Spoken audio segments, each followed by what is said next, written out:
Hello and welcome to Talk Supt, a weekly podcast from Selma City Schools where you will hear information regarding our schools, the district, and the community at large.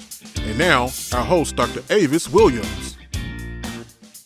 Supt. This is our second edition of Talk Supt. I'm Dr. Avis Williams, Superintendent for Selma City Schools, and I am super excited to have a special guest. We are at the Clark. Ooh, yes. Exactly.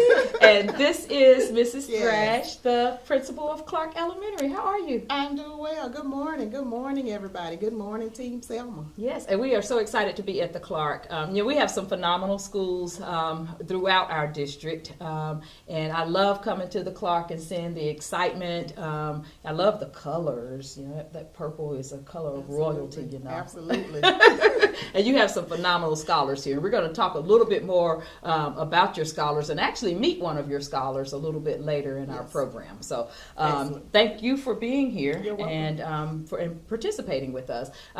This whole month of April is Autism Awareness Month. And a lot of our schools are doing various campaigns for that. And if you see my shirt, I don't know if the viewers can see my shirt or not, but this was actually done by our group at R.B. Hudson Middle School. But I saw on our social media sites that several of our schools were lighting it up blue for autism awareness. And just to give you a little bit of information about autism, yesterday was World Autism Awareness Day. Yes. And so if you were on social media, that was Tuesday of this week, you may have seen a blast of the splash of the color blue and just information about what schools and communities do to support children and families of autism.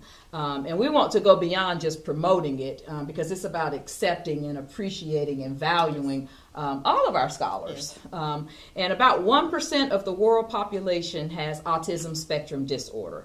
And the prevalence in the United States is estimated to be about 1 in 59 births. And that's a lot. Wow, that's a lot. And it's surprising to a lot of people that it's as prevalent as it is. So in Selma City Schools, we celebrate all of our scholars. And I know you've got a very diverse population in terms of student needs here Absolutely. at the Clark. And we make sure we take care of all of our babies. So again, it's Autism Awareness Month for the whole month. And if anybody has questions out there about how Selma City Schools serves our autism students, our scholars with autism, reach out to us and let us know your questions. And if you're interested in supporting and working with our families or our scholars, then we, of course, welcome that support also. Yes. So, autism awareness, yay.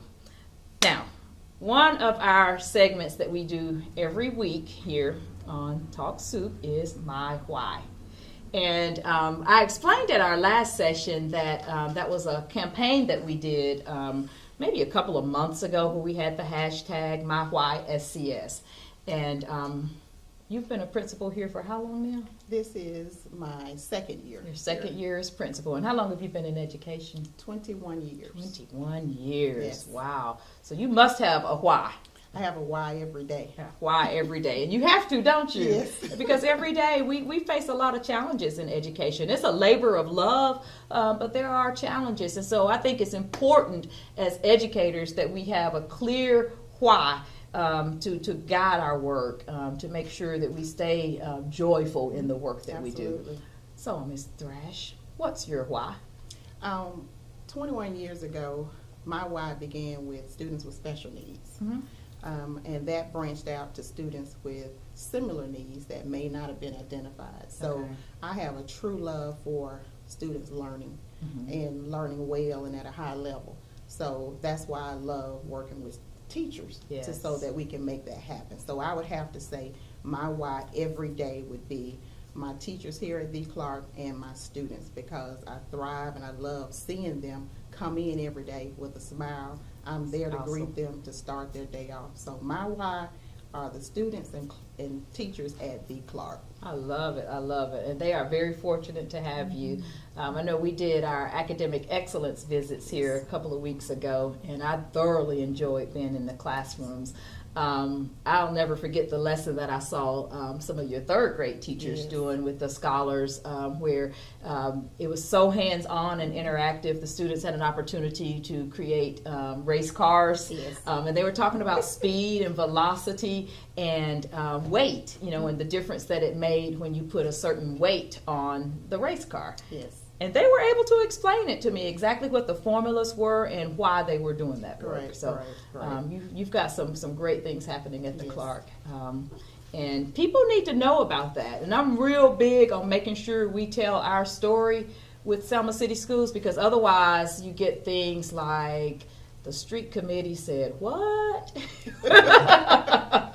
Which is one of our segments that we'll do weekly also. Now, have you heard about the street committee? I have. It's interesting because sometimes it is something that's a rumor, and I don't always necessarily know where it came from. And then there are times when it's a misunderstanding or a miscommunication. And so most of the time it's a miscommunication or misunderstanding. One thing that I heard recently was about closing Byrd First Class Early Learning Center and what that means in terms of our pre-K program. And I wanted to clarify this for everybody, that yes, we are moving the location of our pre-K program, our pre-K classrooms. They will now be moved to Sophia P. Kingston Elementary School. And one of the rumors that I heard was that we were going to be jamming kids in classrooms like sardines, and that is so far from the truth. In actuality, we have a wing at Kingston that is completely suited for pre-K scholars, meaning that the rooms are already outfitted for our babies. We won't have to do any construction or anything of that nature in order to relocate our classes there. And I'm excited about that being a great opportunity for our pre-K program. Yes. And so, no, we aren't cramming children in classrooms or buildings like sardines. And the reason that we unfortunately had to close a couple of schools is because the actuality is we operate more buildings than we have scholars to fill. One fact that people may not be aware of is that we have enough space for over 8,000 students.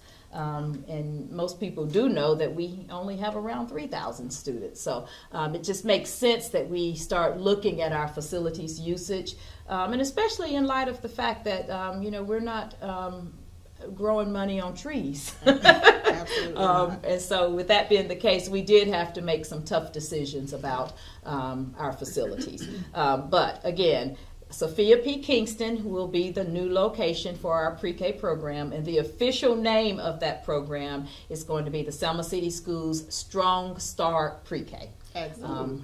Located at Sophia P. Kingston. So we're excited about that. I'm excited. The name sounds great. Yeah, Strong Start, right? Yeah. And so if you hear of anything for our viewers and listeners out there that you want clarity on, let us know. We're all over social media at Selma Schools. You can go to our website to see the links to our social media sites. And we post a lot of great information on our website. It's selmacityschools.org. So look us up and really check to see the information that we are putting out there. And then if there's ever a point where you need clarity or you hear rumors, please bring that to our attention. And maybe that'll be our next segment of The Street Committee Said What? We're going to take a break, and when we return, I've got two very special guests that will be with us. And I gave a little bit of a preview at our last segment that we're going to talk about haiku. So if you want to brush up on what that means, viewers and listeners, you might want to do that real quick, because we'll be right back with some special guests to talk about haiku.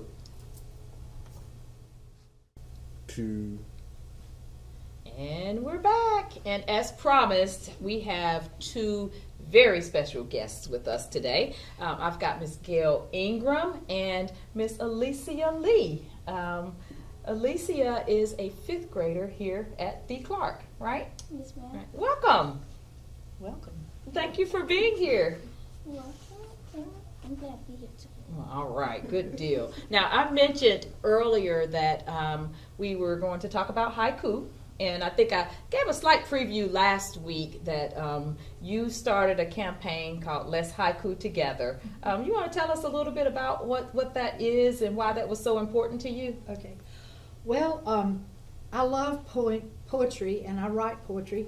And once upon a time in 2013, I did a haiku contest with some students at Cathedral Academy. I had been teaching a unit on Japan. Okay. Our daughter and grandchildren live in Japan, and her husband, and so it's a real neat thing to me to study about Japan, to know Japan. I love Japan.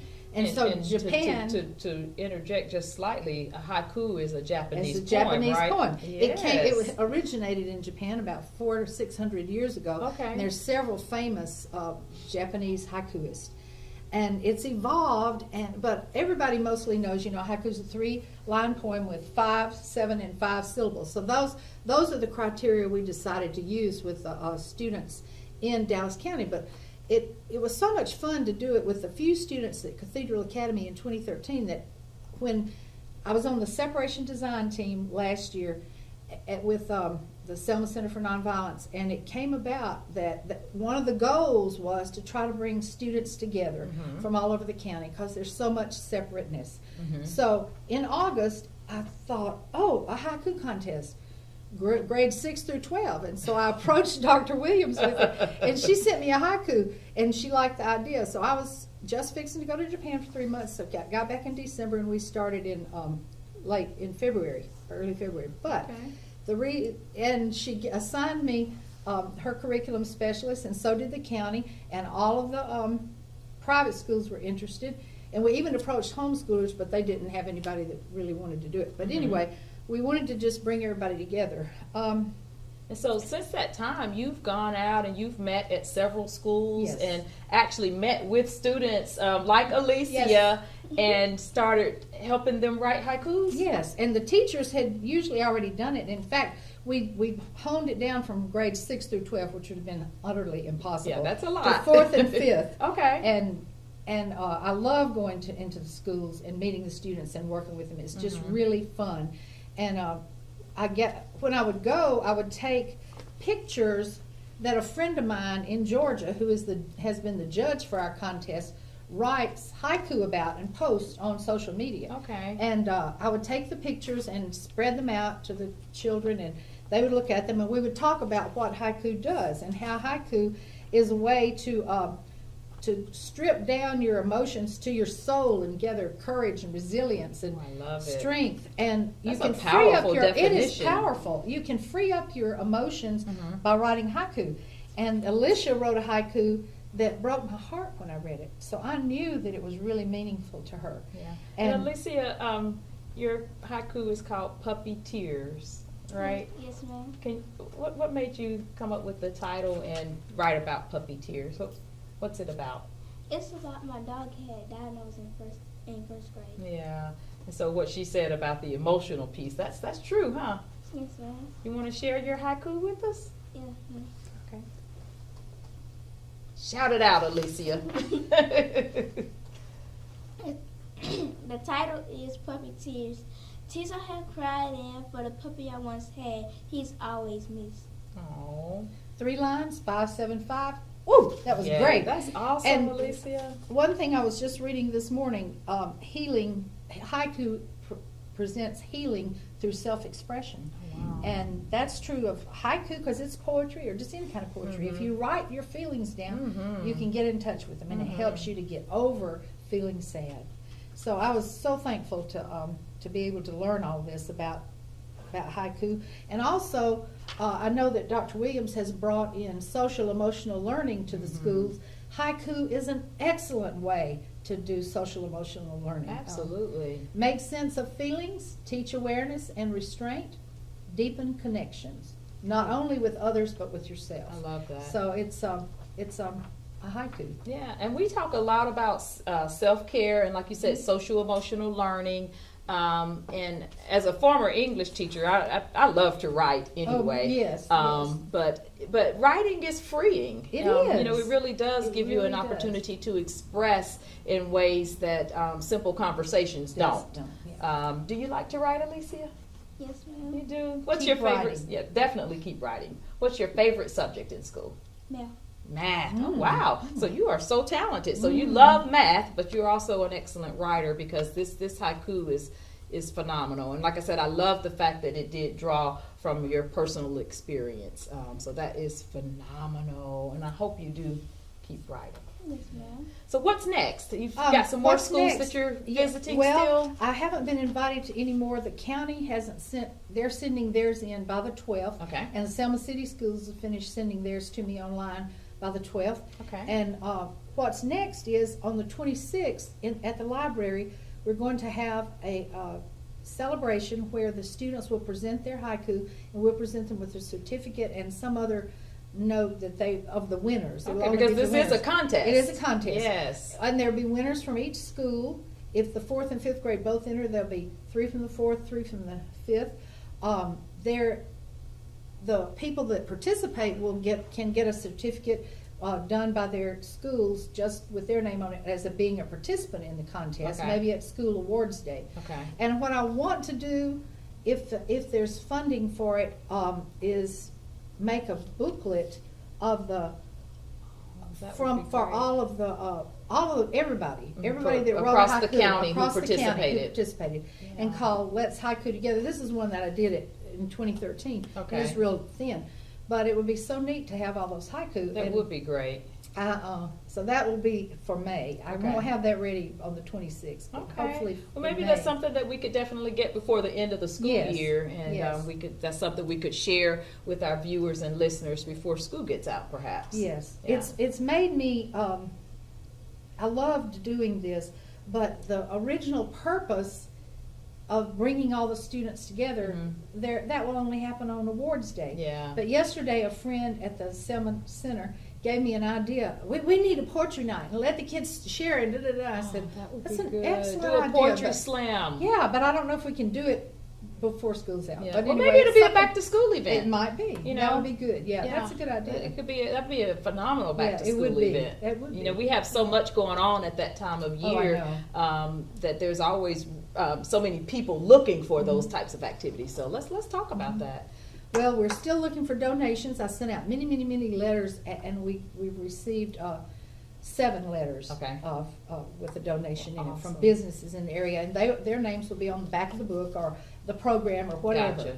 So Well, if you're interested in sponsoring, reach out to us, and we will most certainly put you in contact with Miss Ingram so that we can get this rocking and rolling, because I do think it would be phenomenal for us to produce a book of the scholars across the county Yes. as they haiku together. I Yes. love it. Thank you Yes. so much You're so for your welcome. work with You're this. so welcome. And Alicia, thank you for joining us also. We appreciate you. We are going to wrap up here.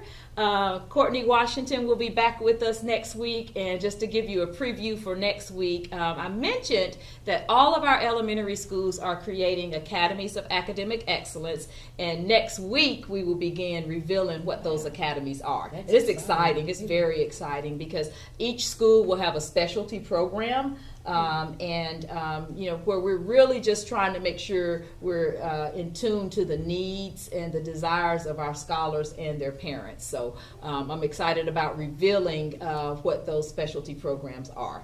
So we will talk about that next week, and of course have some guests here to talk about my why and the street committee says what, and look forward to engaging with you all on Talk Soup again next week. Thank you, Ms. Thrash, for welcoming us to the Clark and for sharing the space with us.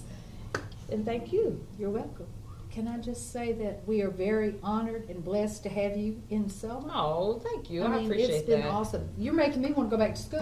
I mean, Well, it's come been a on long back to time. school. Trust me when I tell you the honor and the pleasure is all mine. I love it. I love it. And it keeps me with the why. You know, I have a very clear why in terms of making sure that our scholars have all that they need. So thank you for that. We will see you all next week for Talk Soup. Thank you so much.